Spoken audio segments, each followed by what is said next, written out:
Final Fantasy Mystic Quest is an interesting title indeed. It is a very simple, extremely easy, almost insultingly straightforward, pitiful excuse for an RPG.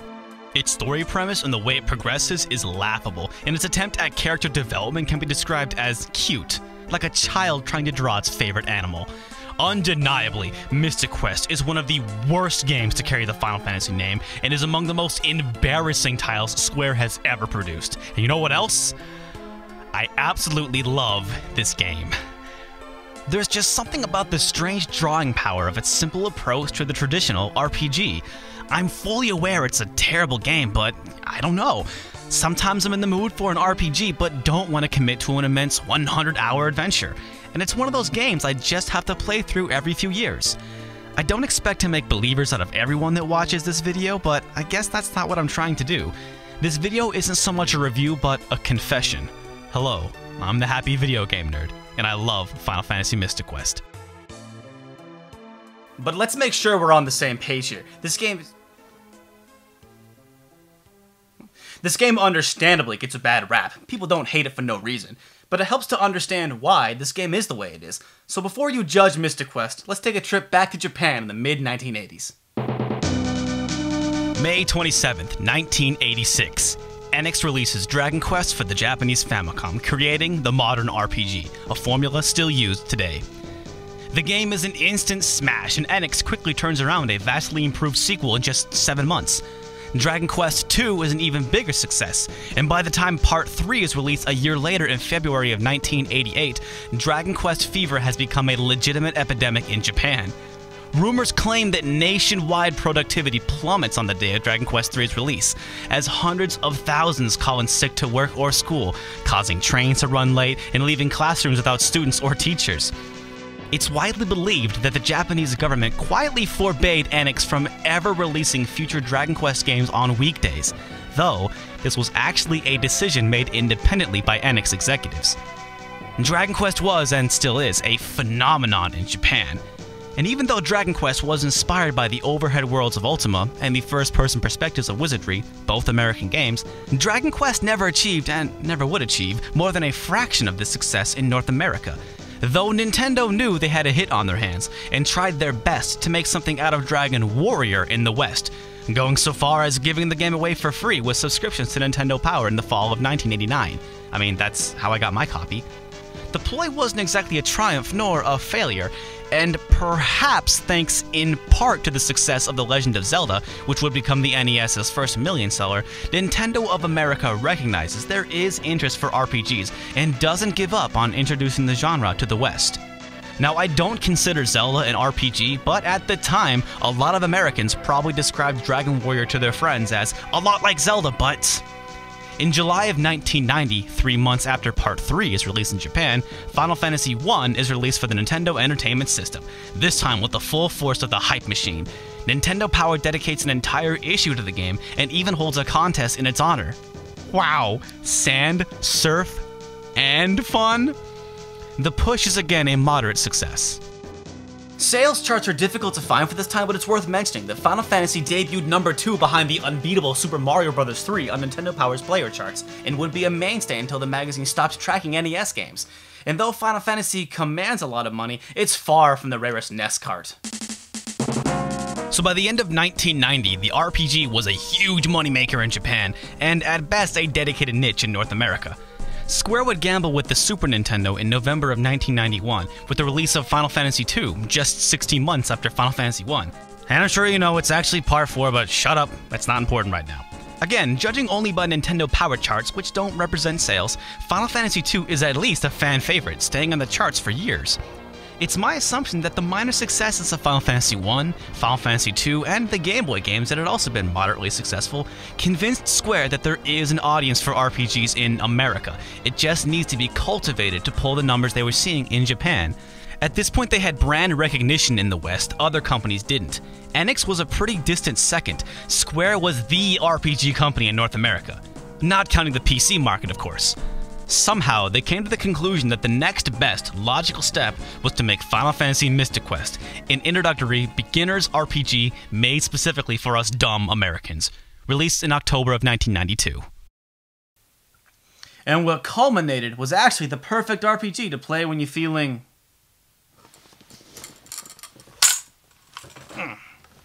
when you're feeling lazy. Mystic Quest strips away just about everything you associate with RPGs. Snacks.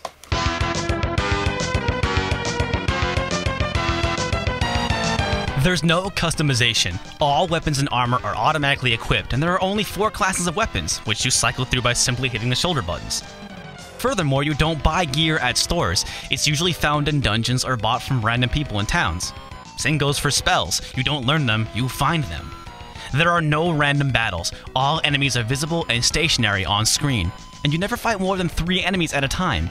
Now, enemies don't have life bars, but their sprites change as they grow weaker, stripping away most of the strategy. And there's absolutely no penalty for losing a battle. If you die, you can just start the battle over again like it never happened. Also, you can save anywhere. And since battles aren't random, grinding is done on battlefield icons, which, by the way, are totally optional. And that's another thing, there's no free roaming in the overworld. It doesn't get much more linear than this. The story is so paper thin, it's crazy. Here's an example. Oh, okay, I guess we're going to the ice pier, but now, let's go! And finally, without a doubt, the most insulting thing, the game defaults your hit points to a bar instead of numbers. Holy shit, Square, how fucking dumb do you think we are? You really thought we couldn't handle all those scary numbers? And remember, this was made specifically for Americans. The Japanese had to wait a whole year to get their hands on it, where it was called Final Fantasy USA: The Mystic Quest. And there were some naming issues in Europe too, but that's a whole different mess I don't have time to get into. Now, if you're an American and you feel insulted by this game, you should. Final Fantasy Mystic Quest was a failure. It was panned by the critics, and again, judging by Nintendo Power Charts, was not popular with gamers.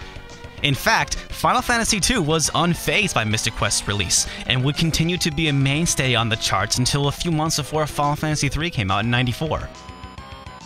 But this failed experiment might actually make Mystic Quest one of the most important RPGs ever made. Now, I know that sounds crazy, but let me explain. I suspect this failure was not taken lightly and sent a shockwave back to Japan.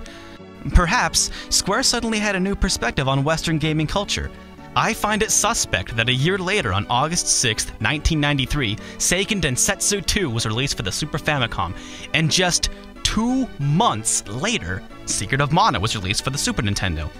According to an interview with translator Ted Woosley, the decision to release the game was made after it had already come out in Japan. It was allegedly localized and translated in just 30 days. Secret of Mana was an action RPG, and it's my belief that the success of Nintendo's Legend of Zelda and the failure of Mystic Quest influenced this seemingly 11th hour decision. Again, I'm not saying Zelda is an RPG, just that it had an obvious influence. It was clear that Square was gambling once again with the West, but this time it paid off.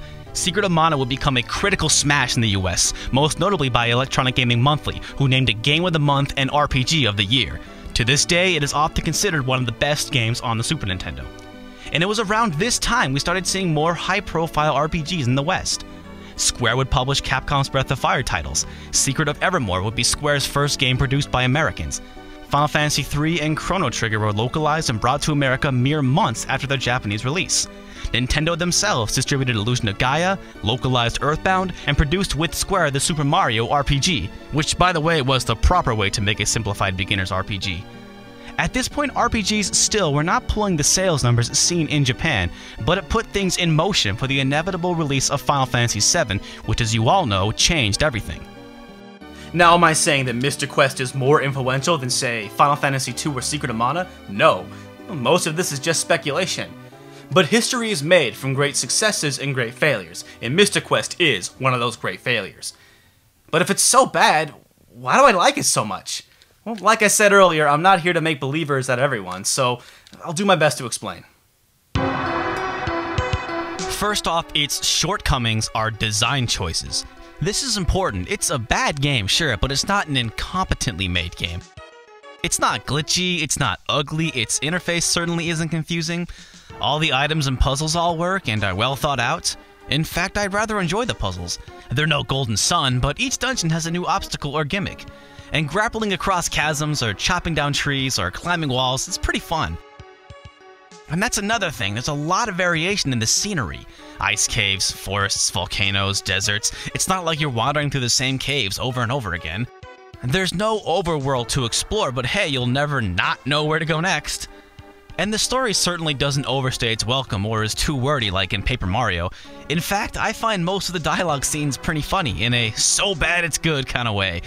So overall, the game is pretty short, clocking in at a comfy 10 hours, and that's thanks to an absence of long dungeons and lots of story. Its biggest flaw is that it's seldom challenging, but when you think about it, there really isn't any filler. It's always on to a new town, dungeon, or battlefield token. That's an important thing about Mystic Quest. It may be super simplified, but it also cuts the fat you see in most RPGs. I want to reiterate, sometimes I don't want to commit to the latest 100-hour masterpiece. Sometimes I don't want to spend time meticulously customizing weapons, armor, magic, or materia, junctioning, or relics. Maybe I don't want to sit through pages and pages of text as a grand or quirky story unfolds. Sometimes I'm not in the mood to spend literally hours on one dungeon. Sometimes I just want to play an RPG that requires no commitment and presents very little challenge, and Mystic Quest delivers. Does that make this a good game? Well, if you're in the mood for it, I guess, but damn it, sometimes I'm in the mood for it. Okay, but here's one thing no one can deny. Mystic Quest has one of the best soundtracks to ever grace the Super Nintendo. As to be expected, it doesn't have the same emotional range as the Major League players, but what's here is still incredible. Because the story has virtually no emotional depth, the soundtrack carries itself a little differently than your typical Final Fantasy game. There aren't any super tragic or emotional scenes, so the music never has to take the audience there. It's lighthearted and fun, but still just as memorable. If anything, the soundtrack is more enjoyable because it's easier to casually enjoy. I enjoy listening to video game music casually, but sometimes avoid Chrono Trigger, Final Fantasy III, A Secret of Mana, because those soundtracks have songs that are very heavy emotionally, and sometimes I'm not in the mood to be reminded of when Edward's fiancée dies or when the future refused to change. Those are not huge spoilers, by the way. It's because it's so shallow emotionally that Mystic Quest's soundtrack is actually sometimes more enjoyable. So I guess it comes down to this.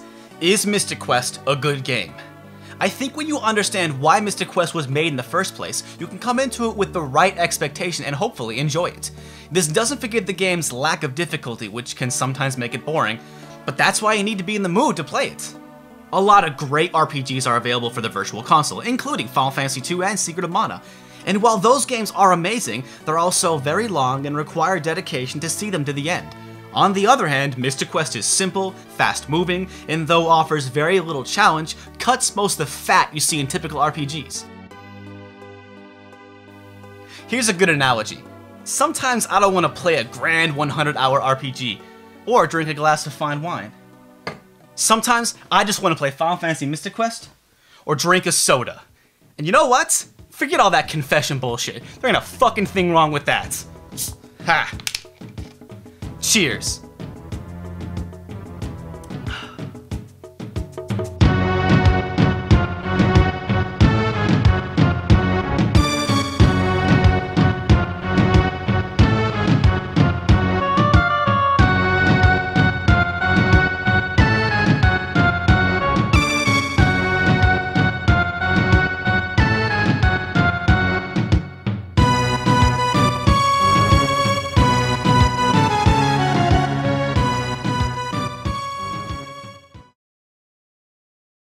And would be a mainstay until the magazine stopped tracking NES games.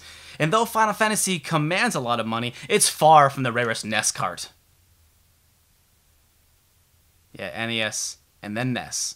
What are you gonna do about that, haters? Yeah, I did them both to piss everyone off. Take that.